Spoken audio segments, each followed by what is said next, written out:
Greetings, everyone. This is Yahav Ever from the Chronicles of Yahav Ever, and today's video is going to be an addendum, a second addendum to the previous video I did called Ivrim, Benei Yisrael, Yehudim, Jews. Do they descend from Yadava farmers? Now, in the previous videos, I went over this information of this claim that was made, or group of claims that was made, and I won't run over them verbally here. I'll just kind of let you read them and go over them and keep them in mind as you're going through the video. Because I addressed these directly in the first video as well as some elements from the second video. And in this video, I'll kind of be expanding on some of these ideas, but kind of in a different direction.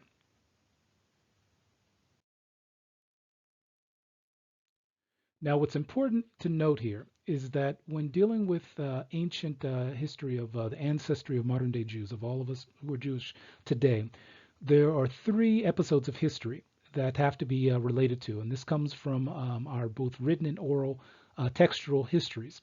And the first stage is what you see at the top called the Ivrim, Ivrim or Ivrim. The second stage is Benei Yisrael, and the third stage is Yehudim, Yehudim. Now, I've covered in other videos what exactly this means. I won't repeat this here, but essentially what I'll do is I'll link in the description to some videos that talk about this specifically. But it's important to note again that there are three distinct eras, epochs in Jewish history ancestral to modern Jews. And these are those three epochs. And essentially, like I said, I won't have to rehash them here, but you can look at the other videos that deal with that. So now concerning this issue, the topic that this video is about, concerning this claim that is being made that Yadava farmers, or even, as I mentioned, the claim at one point changed to say Yadava herders, are the source of the ancestry of modern day Jews. Now, what's important to note here is that originally, the way I look at it, this claim was being made about the terms Hebrew and Israelites, which, as I mentioned before, in modern English, these terms are generally used in some way to say that we're not talking about the Jews. We're talking about another group of people that the Jews don't descend from. Now, again, there are some people who will say that initially, and then when you kind of fact check them, they'll try to backtrack and say, no, I'm talking about you Jews too. And that's the thing that I'm kind of getting at a little bit with this. So we'll dig into some historical facts and how we determine historical facts to see exactly if something like this would make sense if we go through what the claims are. So the first question that should come up is, well, how do we determine historical facts? Now, I did a while back a video about this, of how, generally speaking, in the realm of history, how one deals with dealing with history. And there are a number of methodologies that you can look up and find of how this is determined. Again, I've covered this in previous videos, and kind of let the information speak for itself. There's no need for me to really read it over. But there actually has to be a process when you're dealing with ancient languages. In one situation, you're dealing with ancient languages that maybe someone doesn't know how to read anymore, or is not active culturally, meaning that the culture that produced it no longer exists. But what do you do in a situation where the culture that produced it still does exist? So this is where a methodology has to be used, and usually speaking, the one that's used for both scenarios, especially the one where there is evidence modernly of how these things are, how history is to be understood for a particular group, cultural group, is considered to be a convergence of evidence. Especially when you're trying to establish an historical fact. Now, just to read the bottom part here in this particular article about that, the convergence of evidence is a critical tool in assessing what explanation is better to explain the facts of a case. It is the convergence of evidence rather than the mere existence of evidence that establishes the truth of a proposition. So one way to explain this is the following. You could have a number of historical details, and a person could pick one and say, okay, well, here, these details exist, therefore this must be the conclusion. But a convergence of evidence says, no, the evidence itself must converge upon itself, meaning that, for example, let's say I have a written text. I have an oral tradition about that written text. I have archaeological information. I have historical information from, a second or third source, outside of the primary source. I have the cultural group still existing. I have genetic information. And once I put all those things together, they converge to tell a story about this particular historical fact that I'm trying to build. That it isn't just like information all over the place that says different things and has no connection to each other, but that the information has to converge at some point and show a connection in the claim that I'm making for it to be a historical fact. It shouldn't just be all over the place, and I shouldn't have to really assume, especially when there's information that points to a certain direction that's connected to something else. So concerning the Journal of Philosophy, they have an interesting take on the issue of historical facts. This is from a journal that was from 1951. And basically, when it talks about its definition, it talks about the fact that a historical fact is an event which influences the minds of people as to bring about unique, irreversible changes in their pattern of thinking, initiating an indefinite series of noticeable effects upon the style of living.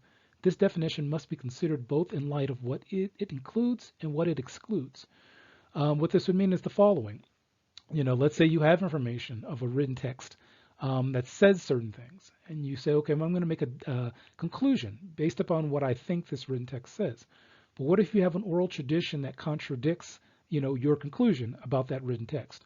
What if the person making the conclusion about the written text can't even read the written text in its original form? Meaning that, let's say someone's reading from a translation. Well, as we know, translation usually is a kind of commentary that a person who's translating makes about the original text. Doesn't mean that their translation is correct. Doesn't mean the ideas that they're translating are even correct. And a person who's relying on a translation can't really say they're going by historical facts. They're making conclusions based upon someone else's conclusions, second to third hand.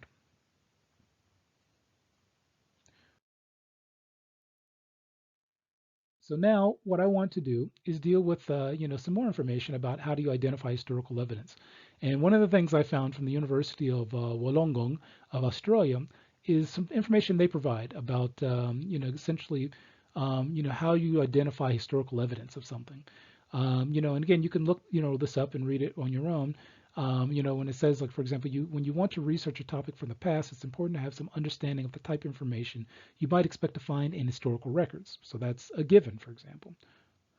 They also list a number of things to find out and what to look for.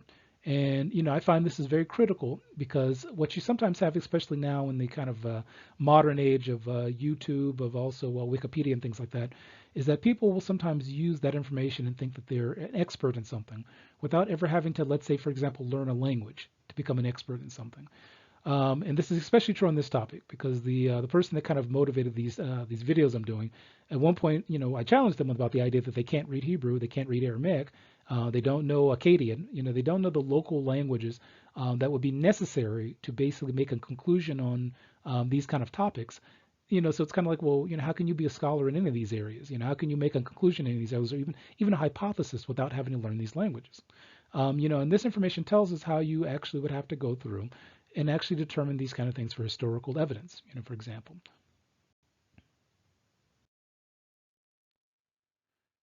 So the next thing that's important, okay, well, what's the difference between historical facts versus someone's opinion? And one of the things I think we can say to that fact is that when you deal with facts, they lead you in a certain direction. When you deal with opinions, they can lead you in any direction that doesn't make sense in some cases. Or it could be something where if a person's honest, that's the thing about the opinion aspect of it. If a person's honest that, look, this is my opinion, I have no real proof behind this, and it's just my opinion, and I just want to have fun with my opinion, well, that's perfectly fine. But when someone tries to make their opinion out as fact, that's where it becomes problematic. And that's where they open themselves up to the kind of criticism that, like, for example, I'm making in this video about whether something's an opinion or a fact. So one of the things that is important is, okay, well, how you tell the difference between a fact and opinion. And I found little, cue cards that kind of talk about it in ways that I like. The fact that this one, for example, says a fact is a true statement that can prove keywords, dates, numbers, science, historical events, nonfiction. An opinion is someone's idea or feeling about something. Keywords: prefer, think, feel, believe, words, est words. Now another particular view about this is about fact or opinion. Is fact: a fact is always supported by one or more shreds of evidence. A fact is true and correct for everyone no matter what. An opinion holds an element of belief or viewpoint which hasn't been validated or proven yet. So, these are important elements to talk about. And that's one of the reasons that when I do videos on topics like this, I try to present historical information. If I have something that comes from a language that I don't really fully understand, I try to go learn as much as I can and show as much as I can to the people who've said these things, where it's not just me saying what my opinion is. And I try to deal with what's historically accurate. So, that's one of the reasons that when I do videos about what does the Tanakh actually say, what does the historical text actually say, I show the text and I read it. I read it as it is. And I try to show my ability to read it and understand it, and show sources that support what my understanding is about it. So I'm not the only guy out there saying it, for example. So now let's deal with, so what would be needed to prove that Jews are descended from Yadava farmers, or if you want to say now, Yadava like herdsmen? Okay, so in dealing with what would one need to prove this point, to make it something to show historical facts about it? Well, one thing I'd say you'd have to have historical evidence from Jewish sources proving a Yadava background. What this would mean is the following. If I were to go through every Jewish community that existed outside of the land of Israel until the modern era when Jews were able to come back to the land of Israel, and if I were to interview people who were from those communities, who know the history of those communities, know the languages that exist in those communities, and if I were to say, okay, are you guys, descending from Yadava farmers or herders? And they was like, no, we don't descend from Yadava herders or farmers. That would be the first step. And if I find one group that says, oh, yes, we are, well, then I can investigate based on that one group. And it could be that that one group on its own, the answer is yes, but not for all Jews and not for even a majority of Jews.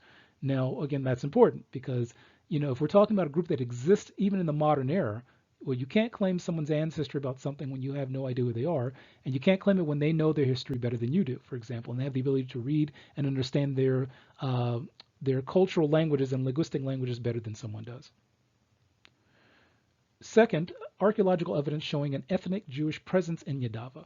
What this would mean is the following. If you find like Torah scrolls, if you find the Hebrew language, if you find texts that you look at and can identify as being Jewish texts with a 100% accuracy, meaning that there's people there who wrote something talking about being Jewish and talking about ethnic Jewish activities, then you could maybe say that that's the case. But again, you'd have to investigate, well, from what time period am I even talking about? Let's say that it's from the last 500 years, but it's not prior to that. Well, then a person can't claim that 5,600 years ago, these were Yadava farmers who all of a sudden went to some other area, blah, blah, blah. You'd have to have archaeological evidence to show that from this region of Yadava that shows an ethnic Jewish presence there.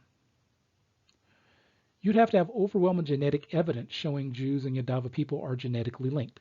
What this means is that if you were to test, for example, modern Yadava people and test Jews, if supposedly Jews came from Yadava people, you would find a high frequency of there being a genetic connection between the groups. And again, a high frequency doesn't mean me saying that this haplogroup or this genetic link here and saying I believe that it's from this, showing that there actually has been testing that's been done that shows the two groups are related.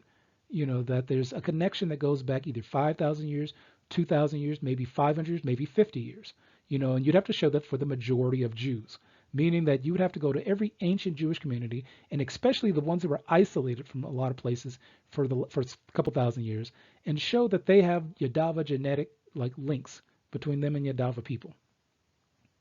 You would also have to be able to discredit every single Jewish claim about Jewish ancestry from all Jewish sources. So this means that you would literally have to go through every source you could find of Jewish history that exists amongst, for example, Sephardic Jews, Mizrahi Jews, Yemenite Jews, Ashkenazi Jews, Maghrebi Jews, Ethiopian Jews, Indian Jews, Chinese Jews, so on, and discredit every single inch of historical information from those communities, and you'd have to do so in the Hebrew language. Why?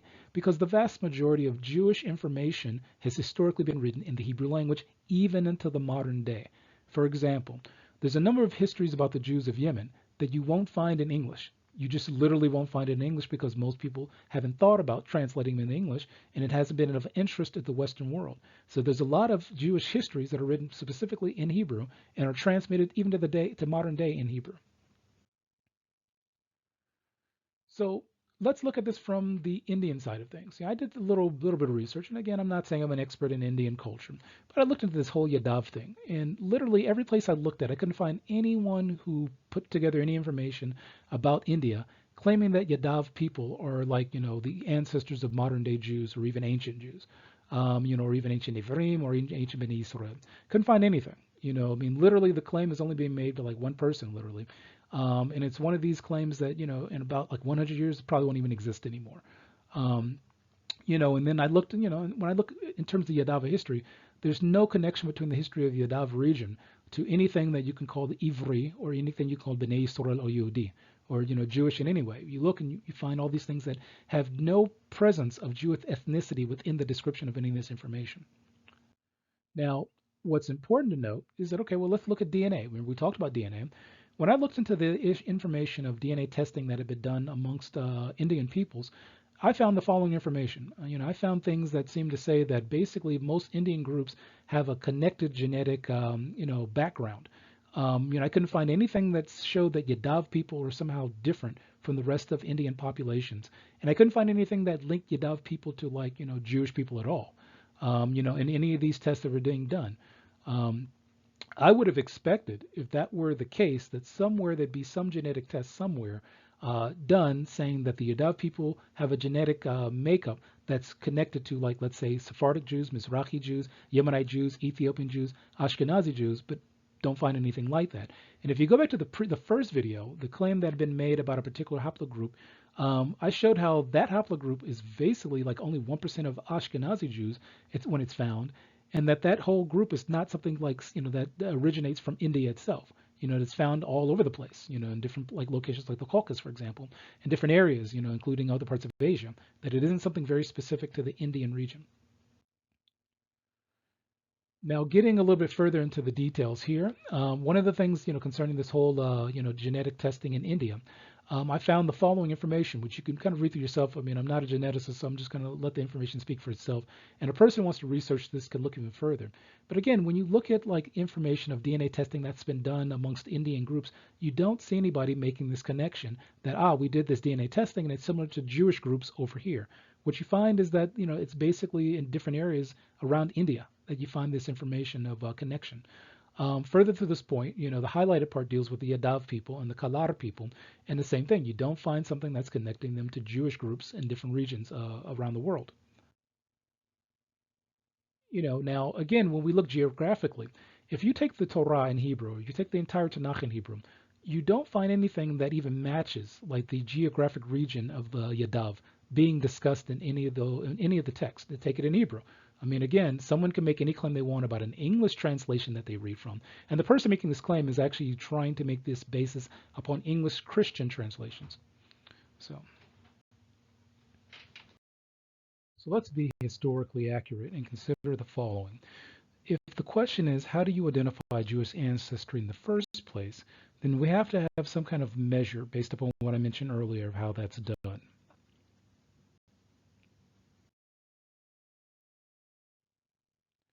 Okay, so the starting point, of course, is going to be locations of Jewish exile and travel. So when we look at Jewish history, we see that there are a number of communities, of ancient communities, of Jews that were in certain regions going back, more than about 2,000 years, in some cases 2,500 years, in some cases, and even more in other cases. So you have, groups like the Jews of Yemen. You have groups like the Jews of Haban, which is near Yemen. You also have, Obani, Jewish women, same thing, same community. You also have Moroccan Jews. You also have Kazkazi Jews. And you have Iraqi Jews. And you also have Kurdi Jews. You have Ashkenazi Jews. And you also have other groups that are, the basis of other communities. But I'm going to stick with this group initially. Now, the question that you could ask is, okay, well, what links all these different groups together and other groups that are similar to them, or are the, descendants, or, what you say, descendant communities that came from those communities? What links everybody together? And the link that we find is what we call in the sense of, I guess you could say the scientific term, ethnicity. And we know that ethnicity usually recognizes differences in between people, mostly based on language and shared culture.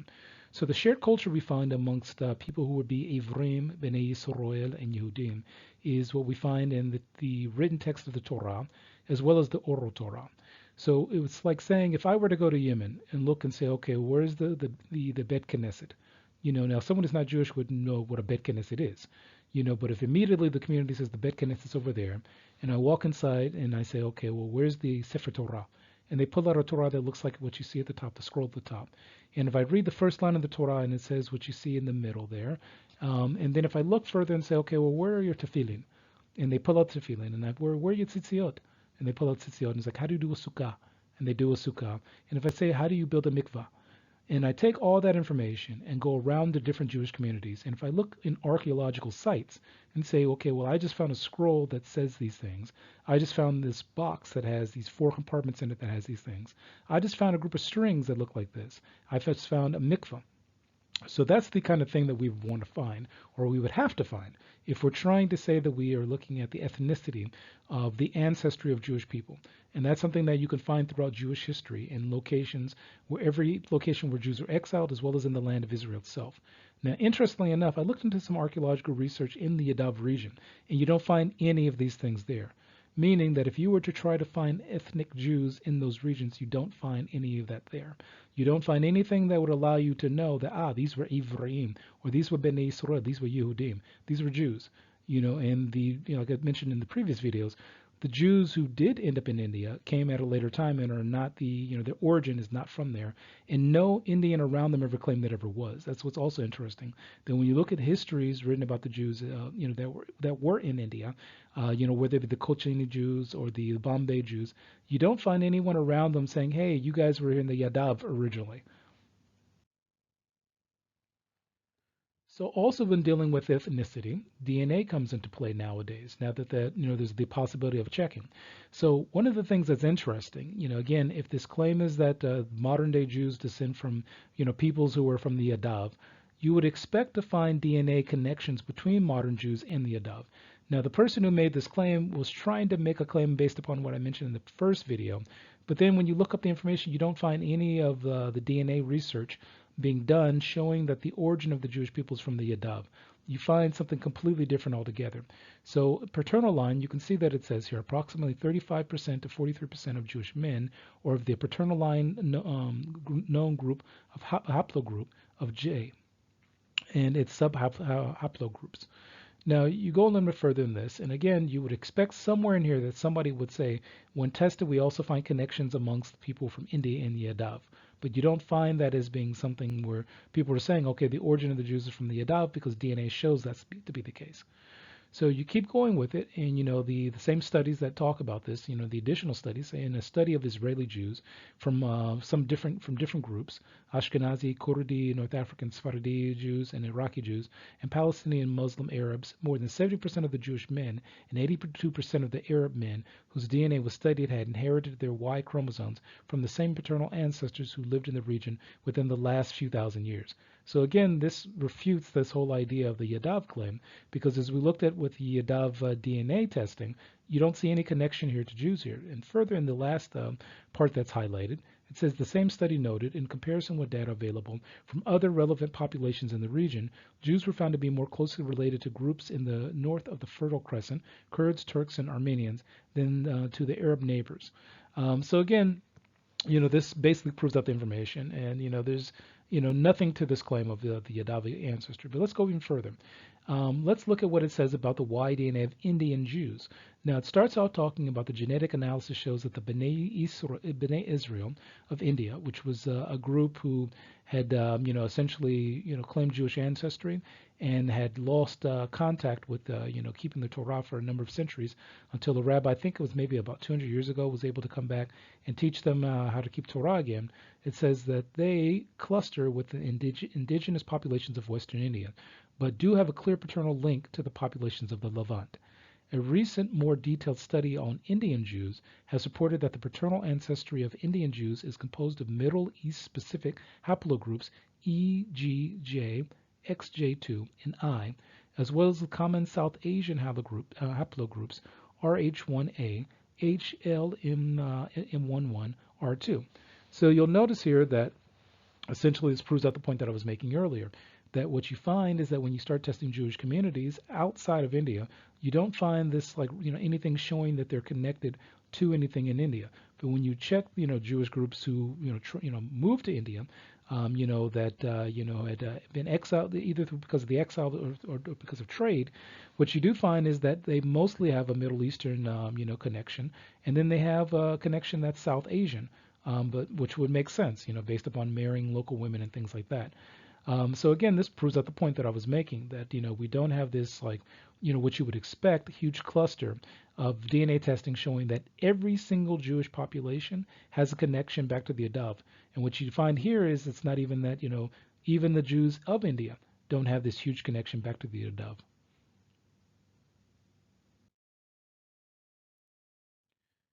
So in summary,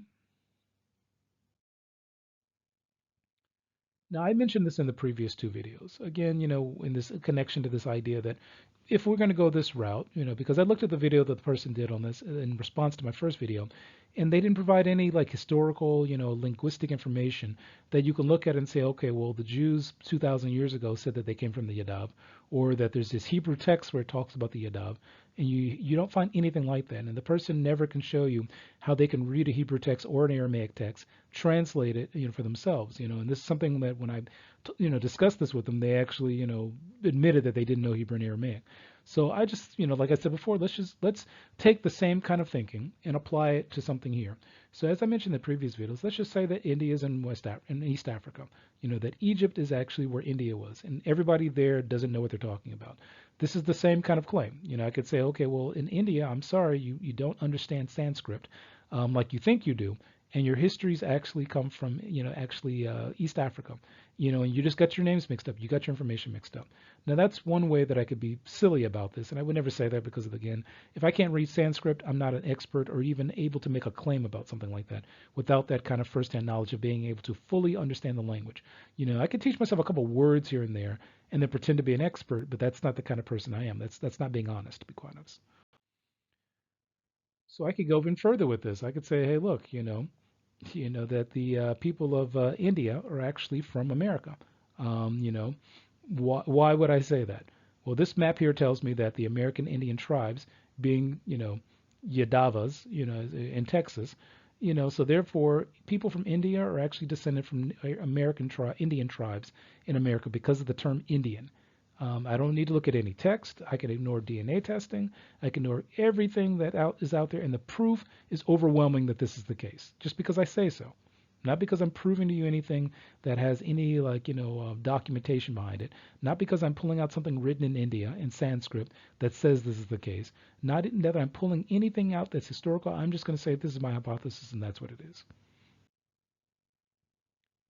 So again, as I mentioned in the previous videos, what I suggest is this. If this is something that a person wants to believe, and usually what I've found is that people who believe this usually are not the kind of people to go learn Hebrew to come up with this idea. They're usually people who just kind of see a video, read something somebody wrote and said, oh, it must be true. I don't need to research anything. I don't need to look into anything at all. What I suggest is look into the Jewish communities of India. Even if you can, contact some of them and see if they have this claim that all Jews came from the Yadav. Except for any person that converted. If someone from Yadav converted to the Torah, no problem. That would have happened in the last 1,500 years to 2,000 years, not a problem. But again, as we've said before, when we talked about the convergence of facts, convergence of information, we see that as I've been presenting, there's a convergence of information that proves that Jews are not from the Yadav, and that people who want to just make up something are saying that. So here's a couple of videos you can look at where I deal with some of these issues in more detail in terms of Jewish ancestry, where Jews come from. There's a lot more, but these are just kind of like some of the sources you can look at where I provide actual sources, historical sources, linguistic sources, to show that the information that is in the hands of Jews is more reliable than people who just kind of make up something. So this is Ahavever from the Chronicles of Ahavever, and I thank you for listening to this video. Take care and bye.